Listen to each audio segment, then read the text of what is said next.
여기 세 번째 시간으로 자발적으로라고 하는 제목으로 함께 은혜를 나눕니다. 뉴욕에서 제가 이 키세나 파크이라고 저희 집 근처에 있는 공원이 하나 있어요. 그 공원에 잠깐 저도 한 바퀴 돌려고 차를 몰고 길 옆에 주차를 하고 이 잠시 그늘에 앉아서 쉬고 있는데 어떤 건장한 남자예요. 한 150kg 정도 되는 그런 남자가 차에서 이제 내리는 거예요. 차는 여러분 피아트 조그만 차 여러분 아세요? 네. 왜 오션 11에 나오는 그 차보다 조금 더 작은 차인데 아주 이쁜 차예요. 150kg 되신 분이 아주 우리 모닝보다 작은 비슷한 차예요. 네, 그 차를 아주 컴팩트한 차를 타고 이 주차해서 내리는데 와 저길 어떻게 들어갔나 싶을 정도로 아주 거대한 사람이 덩치가 큰 사람이 그 차에서 내리더라고요. 막 낑낑대면서 내리는데 아마 안쓰러워 보여요. 핸들이 배에 딱 닿아가지고 비비면서 이제 오는 모습을 봤습니다. 그래서 차에서 내리더니 이 키세나 파크는 왜 한 바퀴 뛰고 이제 러닝하고 이런 장소거든요. 내리더니 차에서 몸을 숙여가지고 뭘 꺼내. 네. 일부러 보려고 한 건 아닌데 그냥 눈에 들어와서 보게 됐습니다. 빨간 스트로우가 이제 꽂혀 있는 이만한 컵이었어요. 네. 그게 뭐냐면은 이 맥도날드에서 파는 이 밀크쉐이크. 네, 밀크쉐이크. 맥도날드에서 파는 밀크쉐이크 아이스크림 계열이잖아. 얼마나 단지요. 이 밀크쉐이크를 먹으면서 걷기 운동하러 온 150kg 정도 돼 보이는 아주 뚱뚱하고 건장한 남자. 보면서 참 어울리지 않는다. 운동을 하면서 밀크쉐이크를 먹으면서 이 운동을 하는 건 안 맞는 것 아닌가 생각을 하지만 그럴 수도 있죠. 아이스크림이 아니라 뭘 마시는 건 관계는 없어요. 하지만 그 사람은 분명 살을 빼기 위해서 걷기 운동을 위해서 온 것 같은데 걷기 운동하기 전에 이 밀크쉐이크 시원한 걸 그냥 막 빨면서 이렇게 운동하러 오는 건 별로 조화스럽지 않다 이렇게 생각을 했어요. 차에서 내린 그 남자가 이제 컵에 남아있던 마지막 이 밀크쉐이크를 다 빨아먹고는 빈 컵을 자동차에 넣고는 이제 또 걷기 시작합니다. 그는 건강한 몸을 만들고 싶었지만 그것에 따르는 필요한 희생은 하고 싶지 않았던 것 같아요. 네.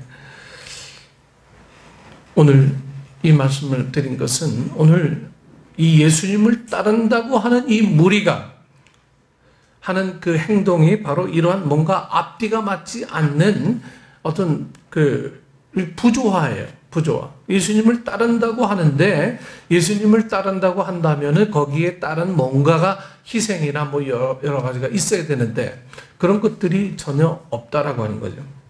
즉 그들은 예수님의 초대를 받아들이긴 하지만 자신을 부인하고 자기의 십자가를 질 생각은 전혀 없어요. 예수님이 주는 커다란 상만 원하지 내가 예수님을 따를 때 드는 어떤 이 필요한 희생 이런 것들은 별로 중요하게 생각하지 않는 거죠. 여러분 이 예수님을 따르는데 우리의 희생이 우리 헌신이 따르지 않으면 운동은 원하고 건강한 몸은 원하는데 밀크쉐이크의 유혹을 떨쳐버리지 못하는 우리의 삶과 별로 다를 바가 없다라고 하는 거예요. 우리가 오늘까지 세 번에 걸쳐서 나누고 있는 오늘 본문을 보면요. 예수님께서 말씀하시기를 당신을 따르려면 조건 없는 계약 따위는 아예 꿈도 꾸지 말라고 아주 분명하게 말씀하고 계시죠. 네. 나하고 계약하려고 하지 말아라. 나에게 무슨 조건 걸려고 하지 말아라. 단호하게 말씀하십니다. 아무든지 나를 따라오려거든 자기를 부인하라. 이 말씀이 바로 이거예요. 날 따라오려거든 조금만 좀 힘이 들어도 조금 참자, 격려하는 차원이 아니고요. 단호한 말씀이죠. 나를 따라오려거든 자기를 부인하라. 여러분, 그렇습니다. 자기 자신을 부인하지 않고서는 예수님을 진솔하게 따를 수가 없어요. 나를 부인하지 않고 예수님을 따라간다. 주님은 이것을 거의 불가능으로 보신 거예요. 그래서 단호하게 말씀하지 않으실 수가 없는 거죠. 자기를 부인하라는 이 말씀은 단순히 양보하는 차원이 아닙니다. 이렇게 내가 좀 이 정도까지는 내가 해주겠다, 이런 차원이 아니에요. 예수님께서 원하시는 모습은 자신의 존재까지도 인정하지 않는 겁니다. 좀 심한 말이죠. 예수님 어떻게 내 존재까지 인정하지 않고 주님을 따르라고 하십니까? 좀 너무한 거 아닙니까? 얼마든지 항의할 수 있어요. 우리의 존재를 부인하고 예수님 따를 수 있으세요? 이거는 주님이 거의 불가능한 것을 제자들에게 지금 요구하고 있습니다. 제자들이 볼 때. 참 쉽지 않은 말씀을 좀 더 정확히 표현한다면 주님께서 이제 조건 제시하시는 거예요. 네. 그래서 그렇죠. 오늘 본문의 말씀은 3주 전에 말씀드렸듯이 사람들에게 별로 인기가 없는 말씀이에요. 십자가 지대인데 인기가 있겠어요? 고생하고 헌신하려는데 인기가 있겠습니까? 특히 요한복음 3장 16절과 비교해보면 더 그렇죠. 자기를 부인하라는데 여러분 누가 좋아하겠습니까? 나를 부인하라. 너 나 따라오려면 너를 완전히 부인하고 나는 없습니다 하고 이렇게 따라라. 이 도대체 무슨 말씀이에요? 이렇게 아마 열이면 9 이상은 다 그렇게 생각하겠죠. 더군다나 요즘같이 자기 PR 시대를 살고 있는 현대인들에게는 더더욱 인기가 없는 말씀이 바로 오늘 본문 말씀입니다. 마태복음 19장에서 우리는 부자 청년이라고 언급하시는 이름도 모르는 남자를 만나게 됩니다. 이 사람 이름 없어요. 그냥 부자 청년이었지. 이 청년은 부와 권세의 길을 걸었습니다. 그리고 그가 걸은 그 길은 많은 사람이 부러워하는 길입니다. 그럼 부자 안 부러워한다면 거짓말이죠. 저도 부자 되게 부러워요. 네. 부자 되면 할 일이 너무 많을 것 같아요. 네. 교회에서 어야죠. 네? 아이들을 위해서 이 교육관 세우고, 네? 여러 가지 할 일이 너무 많을 것 같아요. 이 이웃들을 위해서 잔치도 해야 되고요. 그런데 마태복음 19장 16절에 보니까 이 세상 걱정 없이 살 것처럼 보이는 청년이 이 질문 하나를 들고 예수님을 찾아옵니다. 질문인즉슨 자기가 무슨 일을 하여야 영생을 얻을 수 있냐는 거예요. 내가 뭘 해야 영생을 얻을 수 있습니까? 영원한 천국을 얻을 수 있습니까? 이 부자 청년은 지금 예수님에게 이 자기가 뭘 해야 천국을 선물로 얻을 수 있느냐 묻습니다. 참 어떻게 보면요 되게 기특한 질문이에요. 네, 정말 기특한 질문이에요. 부자 청년은 천국에 가는 비결을 알고 싶었어요. 하지만 이 말씀을 여러분 끝까지 좀 읽어보면요 이 질문은 좀 안타깝게도 자기 자신을 부인하고 싶어 하지 않는 무리의 질문에 불과합니다. 부자 청년은 무엇을 행해야 하는지를 묻고 있습니다. 뭘 해야 하는지, 즉 어떻게 해야 자기 힘으로 영생을 얻을 수 있냐는 거죠. 이 청년은 전제로 뭐라고요? 부자. 그러면 내가 돈을 얼마나 내야 영생을 살 수 있습니까? 이 말로 번역될 수도 있어요. 내가 돈을 얼마를 드리고 또 내가 뭘 해야 얻을 수 있습니까? 영생을. 지금 이거죠. 이 청년은 자기 자신의 화려한 이력이면 천국에 들어가고도 남으리라고 자신했습니다. 그래서 그는 그 당시 사람들이 이 랍비라고 부르는 예수님에게 나와서 예수님의 인정을 받고 싶고 또 자기 자신을 부인하는 대신 이 자랑하고 싶어서 이런 질문을 던진 거죠. 이 청년의 이 본심은요, 그런 거예요. 네. 나는 이만큼 이렇게 엄청난 축복을 받아서 이렇게 부자가 됐다. 이걸 더 알리고 싶은 속마음이 이 청년에게 있었던 거예요. 그런데 21절에 보니까 이 부자 청년에게 천국에 들어갈 수 있는 비결을 이렇게 말씀하셨죠. 내가 온전하고자 할진대 가서 내 소유를 팔아 가난한 자들을 주라.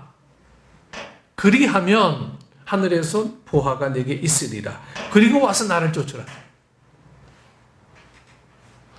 이 청년은 뭘 해야 천국을 이 영생을 얻을 수 있겠냐고 하는 이 질문에 예수님은 그의 어떤 진리를 파악하지요. 저놈 돈 자랑하는구나. 그렇다면 내게 있는 소유를 다 팔아서 가난한 자들에게 다 나눠주고 그렇게 하면 하늘에서 더 큰 상급을 줄 거다. 그리고 난 다음에 나를 따라라.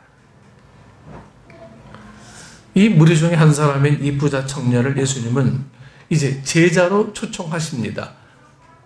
근데 난 조건은 네 거 다 팔고 가난한 자들에게 다 넘어주고 이렇게 따라오라고 하셨죠.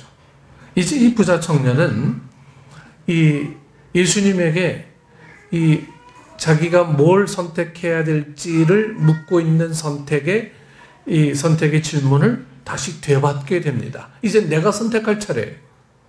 이 청년이 선택할 차례입니다. 답을 주셨는데 자기 재물을 다 팔래. 그럼 나는 어떻게 해야 되나? 이젠 자기가 선택할 차례가 됐습니다. 예수님을 따를 것인가 아니면 계속해서 재물과 권세를 따를 것인가? 그 사람 이 둘 다를 가질 수 없지요. 둘 다를 가질 수가 없어요. 하나만 선택해야 합니다. 여러분, 만약 여러분이 이 청년의 자리에 있다면 여러분 무엇을 선택하시겠습니까? 고민스러운 질문이죠? 부자가 된 걸 선택하시겠습니까? 아니면은 주님 따르는 걸 선택하시겠습니까? 나 같으면 뭘 선택하겠어요? 고민스러워요. 두 개 다 주시면 안 되나? 근데 이 청년은 분명히 예수님이 네 재산 다 팔고 따라라 말씀하셨어요. 하나만 선택해라 이거예요.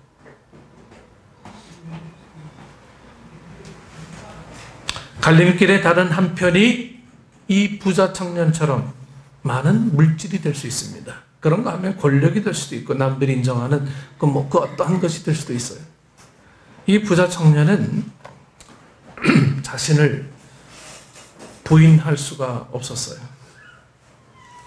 그래서 이 결론을 보니까 예수님을 따르는 제자가 되지 못하고 세상을 향해서 그만 돌아가고 말았다.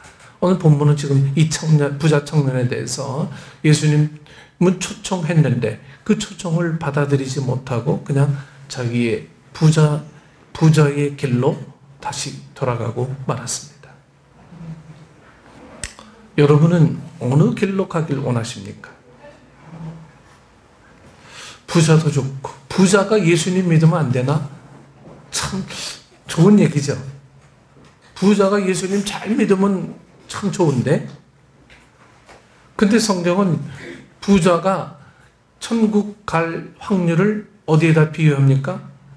낙타가 바늘기 들어가는 이런 걸로 비유하지 않습니까?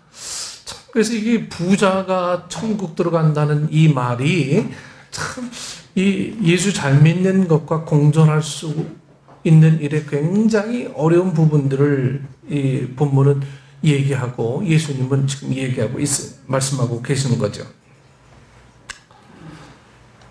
여러분은 어느 길로 가길 원하십니까? 이에 대한 분명한 답을 대신해 드립니다. 우리는 당연히 예수님을 따르는 제자가 되어서 예수님을 따라야 돼요. 우리 십자가를 지고 우리 자신을 부인하고 예수님 따라야 합니다. 여러분 믿으십니까? 네. 그렇다면 여러분 재산 다 교회로 완납하실 수 있어요? 아멘 했는데 왜 대답이 없어? 네? 이집사님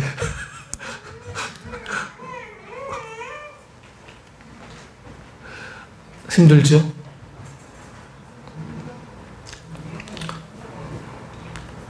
아직 부자가 아니라 예수님 그렇게 요구하지 않으실 거예요. 그래서 오늘 아침에는 예수님을 진솔하게 따르는 자의 자세가 어떠해야 하는지를 알아보며 그것이 주님을 향한 절대적인 믿음을 갖고 주님의 부르심 응답에 따르는 우리 신앙의 모습이기를 바랍니다. 첫 번째로 먼저는 예외 조항이 없이 따르는 자세입니다. 예외 조항이 없이 따르는 자세. 자기 자신을 부인하지 않고 예수님을 따르려는 무리가 부리는 꼼수 중에 하나는요, 예수님의 간섭을 받고 싶지 않은 삶의 영역들을 따로 떼어놓는 거예요. 무리는 예수님을 따르되 삶의 전 영역에서 따르지는 않습니다. 그러니까 내가 원하는 부분만 따르는 거예요. 주님이 원하는 삶의 전 영역에서 따르는 게 아니고 내가 따르고 싶은 부분만 따르는 거예요. 다시 말해서 예수님의 간섭을 별로 받고 싶지 않습니다. 이거예요. 이 바르나 리서치 그룹에서 펴낸 이 언크리스찬이라는 책에 보면요, 미국인 중 65%가 예수님을 따르고자 결심했다고 합니다. 미국인 중 65%, 엄청난 숫자죠. 그리고 그 결심은 지금도 변함이 없다고 합니다. 엄청 고무적인 조사죠. 그런데 그들 중 진정한 제자는 과연 몇이나 될까요? 이 책에 따르면요, 음주나 도박을 죄로 여기는 사람은 13%에 불과합니다. 그리고 이 외에도 실망스러운 결과가 아주 많이 있어요. 다시 말해서 65%가 예수님을 따른다고 하지만 아직도 많은 사람들이 예수님의 간섭을 받기 싫은 자기 자신만의 영역을 고수한다는 거예요. 이것이 여러분 부자 청년의 자세가 아닙니까? 부자 청년. 그의 자세는 예수님을 따르고 싶었지만 그렇다고 자신의 소유를 처분할 수가 없었습니다. 그래서 예수님의 말씀이 그에게는 근심이 되었습니다.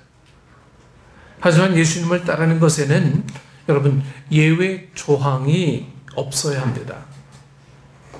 요거는 안 되고 요거는 안 되고 요거는 되고 요거는 되고, 우리가 정해놓은 그런 예외 조항들을 만들어 놓고 요거는 됩니다, 이거는 안 됩니다, 여러분 이런 것들이 우리에게는 없어야 된다는 거예요. 예수님의 터치가 없어야 하는 나만의 공간이 있어서는 안 된다고 하는 거죠. 우리 삶의 전 영역에서 예수님의 터치는 항상 존재하고 항상 느껴져야 되는 거예요. 그게 어렵든지 기쁘든지, 예? 예수님의 터치는 내 삶 영역에서 항상 느껴져야 되고 고백되어져야 되는 거예요. 예수님을 따르겠지만 이 문제만큼은 내 뜻대로 하겠습니다 하는 것이 있어서는 안 된다라고 하는 거예요. 예수님을 그리스도로 믿는 믿음의 백성이라면, 그리고 자기 자신을 그렇게 부른다면 예외 없이 모든 면에서 예수님을 따라야 합니다. 그렇다고 예수님을 완벽하게 따라야 한다는 뜻은 아닙니다. 우리는 그럴 수 없어요. 어떻게 내 생업 다 포기하고 내 재산 다 기부하고 예수님 전적으로 따를 수 있어요? 그렇게 못하죠. 그러나 우리의 이 마음 자세나 신앙의 이 자세는 나의 모든 면을 예수님께 내려놓고 자신의 십자가를 지고 주님을 따라야 하는 거예요. 우리 고백이 그래야 된다라고 하는 거예요. 고백이. 주님이 돈이 없으셔서, 물질이 없으셔서 우리에게 요구하시는 것이 아니라 그것을 다 드릴 수 있을 만큼 우리의 믿음을 요구하신다라고 하는 거예요.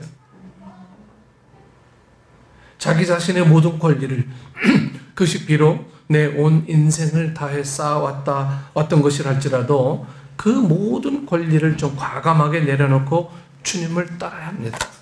이게 여러분 제자된 자로서의 삶의 모습이라고 하는 거예요. 그래서 주님은 타협을 하지 않으세요.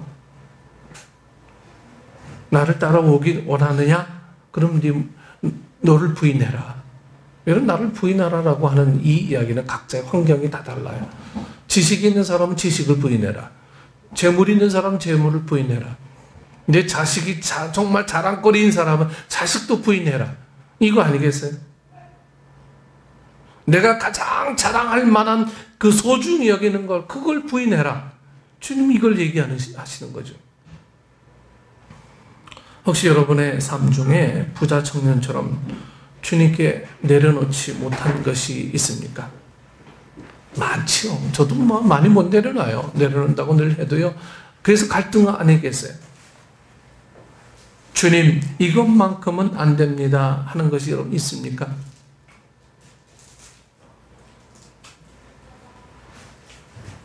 저는 작은 것 같지만 가장 크다고 느끼는 이 문제 앞에 저는 많은 고민의 시간을 가졌습니다. 여러분 우리 부모로서의 이 가장 큰 고민은 자녀들에 대한 고민 아니겠습니까? 저 역시 자녀들 적지 않은 3명입니다. 그것도 건장한 남자놈들 3명이에요. 그때는 뭐 제가 여기 올 때는 건장하진 않았어요. 네, 다 파리파리한 애들이었어요. 이것에 오는 게 결코 저도 쉬운 문제는 아니었습니다. 네. 주님 의지하지 않으면 결코 저는 이곳에 올 수가 없는 그런 삶이에요. 주변 많은 사람들이 다 만류했어요. 그때 우리 큰아이, 둘째 아이가 전도했던 아이들이 지금은 다 아주 건장한 청년이 돼서요. 다 교회의 중심이 되고 다 이렇게 나가더라고요. 그걸 내려놓지 못하면, 저도 제 자녀를 내려놓지 못하면 하나님의 사역이 뉴욕에서도 힘들고 정말 힘들 지경에 있었던 어떤 분기점에 저도 놓여 있었습니다. 하나님 어떻게 할까요? 내 자녀를 위해서 내가 살아야 됩니까? 아니면 하나님의 일을 위해 내가 살아야 됩니까? 저에게도 너무나 많은 고민의 시간들이 있었습니다. 무엇을 주님 원하십니까? 주님은 대답이 없으세요. 어떻게 해야 정말 주님 영광 받으시는 일입니까?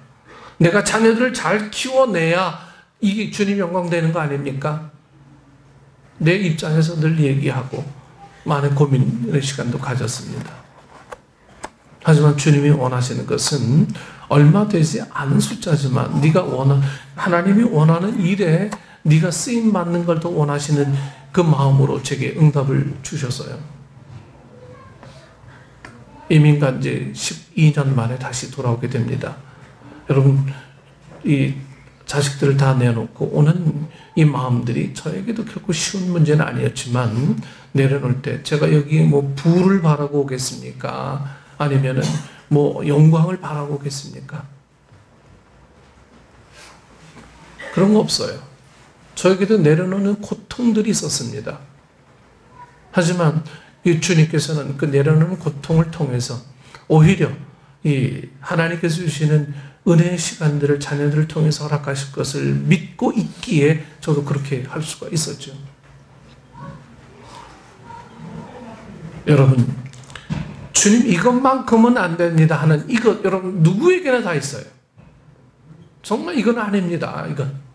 그것까지 내려놓을 수 있는 마음들이 우리에게 있다면 주님은 여러분들을 참 제자로 사용하시고 받아들이실 것입니다. 다시 말씀드립니다. 예수님을 진솔하게 따르는 삶에는 예외 조항이 없어요. 그게 자녀가 됐든, 그게 물질이 됐든, 그게 명예가 됐든, 예외 조항은 없어요. 그러므로 우리 삶의 모든 영역을요, 주님께 온전하게 맡기고, 진솔하게, 그리고 신실하게 주님을 따르시기를 원합니다. 자기 자신을 부인하고, 자기가 져야 할 십자가를 지고, 여러분 주님 따르세요. 나는 십자가 힘들어서 못 매요. 이런 귀여움도 주님 앞에 통하지가 않아요. 내가 매야 할 십자가를 내가 매야지 누구에게 매우겠어요? 네. 두 번째는 예수님의 종이 된다는 자세입니다. 자기 자신을 부인하고 자기 십자가를 지고 예수님을 따르라는 초대를 받아들이면 여러분 그분의 종이 됩니다. 좀 듣기가 좀 거북할 수 있겠지만 그러나 이것은 사실입니다. 예수님을 따른다는 것은 여러분 예수님의 종이 된다는 거예요. 종. 성경을 읽다 보면 시작하는 곳에서 이 대부분 저자의 소개를 하는 것을 볼 수가 있어요. 네. 모든 책들이 그렇게 시작이 되지만 성경은 특히 더 그렇죠. 특히 사도 바울은 이러한 자기소개 방식을 아주 고집스러울 정도로 집착하면서 애용합니다. 특히 예수 그리스도와의 관계성에서 자신을 소개합니다. 그렇다면 사도 바울은 자신을 누구라고 소개하고 있습니까? 자기 자신을 뭐라고 소개하고 있습니까? 예수 그리스도의 종으로 소개하고 있어요. 자기가 스스로. 나는 예수 그리스도의 종이다.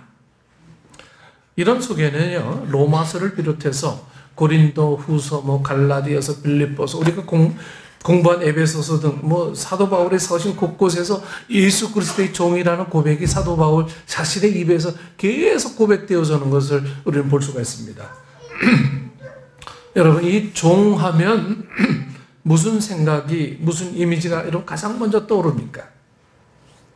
아마 대부분의 사람들은 자유를 박탈당한 사람, 속박당한 사람 등의 어떤 이미지를 떠올릴 거죠.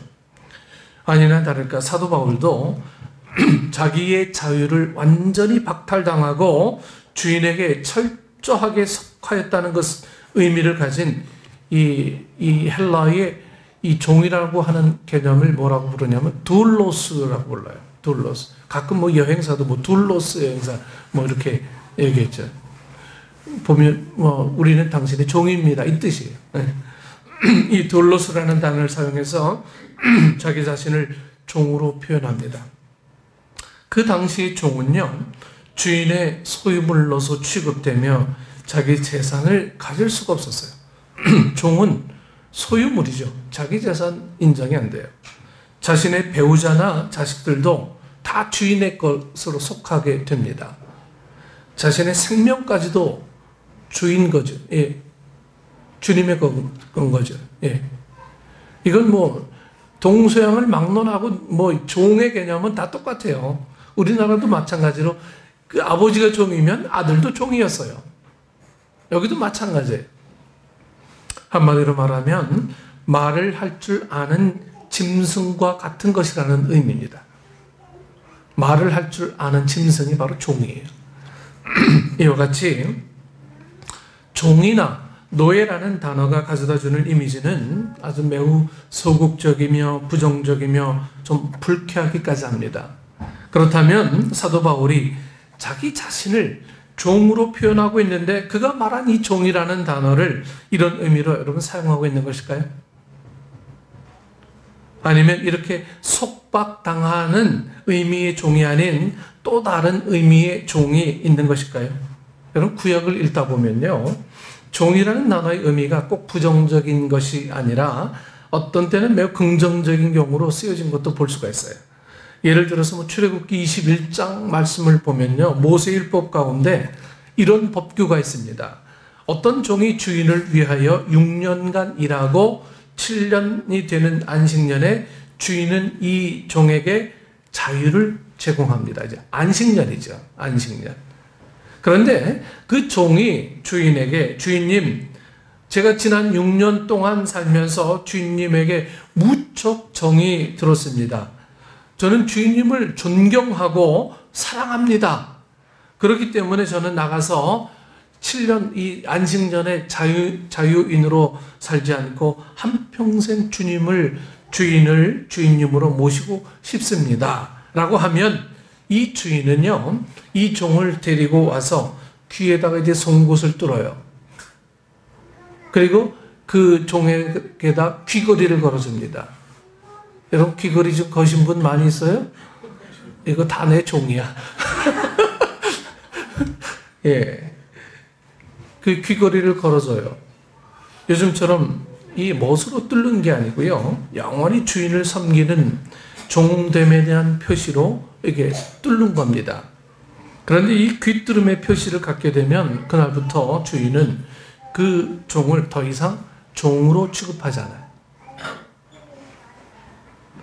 이 귀걸이 딱 뚫고 있는 종은요, 더 이상 그 집의 종이 아니었어요. 오히려 자기 가족의 한 사람으로 자기의 아들과 똑같이 대우를 합니다. 이런 경우에 이 종을 사랑의 종 내지는 자유의 종이라고 부릅니다.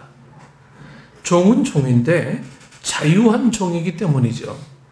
주인에 대한 사랑 때문에 자기의 자유를 주인에게 드리고, 즉 자기 자신을 부인하고 스스로 자원해서 주인의 손과 발이 되고자 하는 것입니다.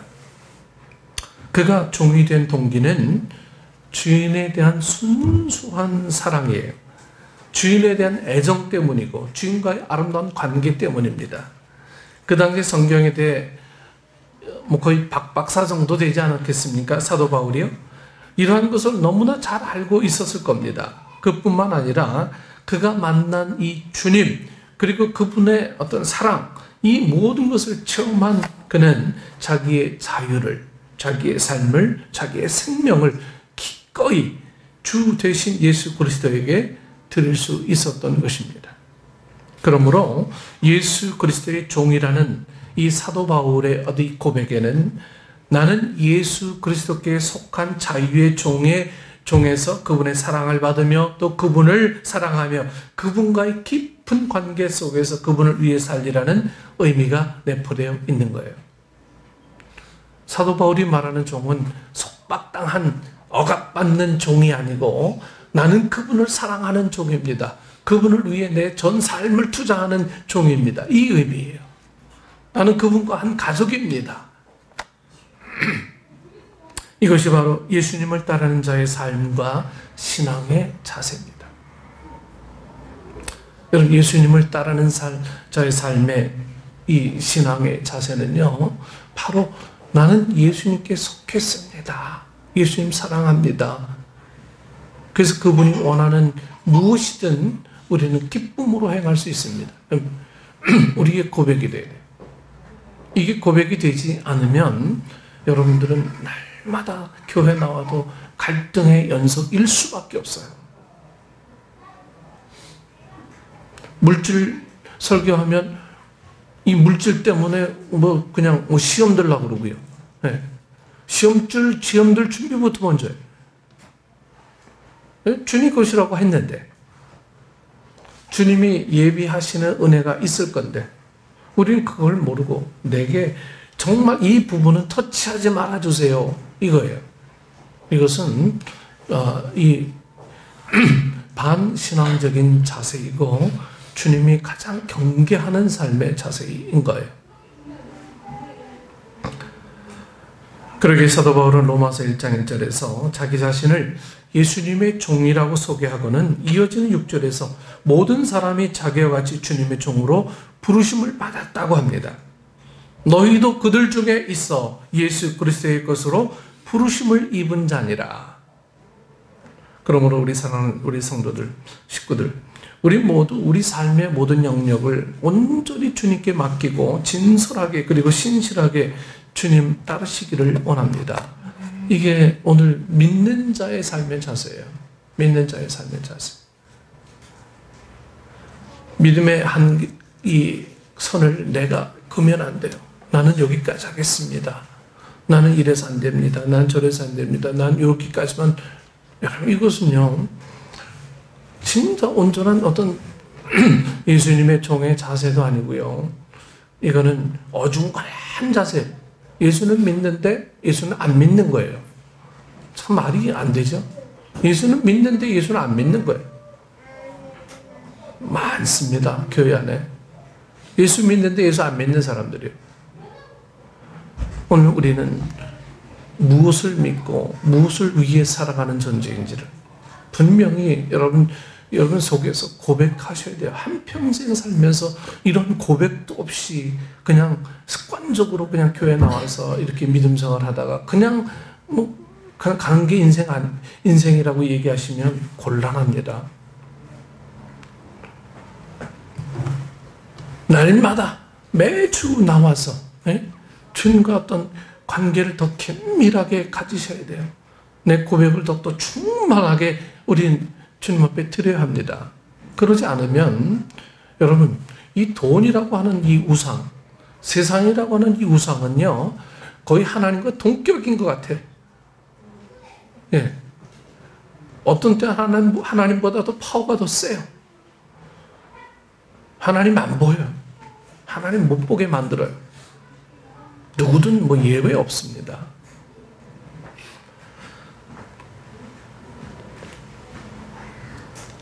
우리 삶 전 영역에 친솔하게 그리고 신실하게 주님을 따라야 합니다. 이게 안 되면 항상 믿음의 주체가 항상 내가 돼요. 내가. 하나님 이렇게 움직여 주십시오. 요즘 매스컴에 간간히 오르는 어느 목사님이 하나님 혼내줄 거야?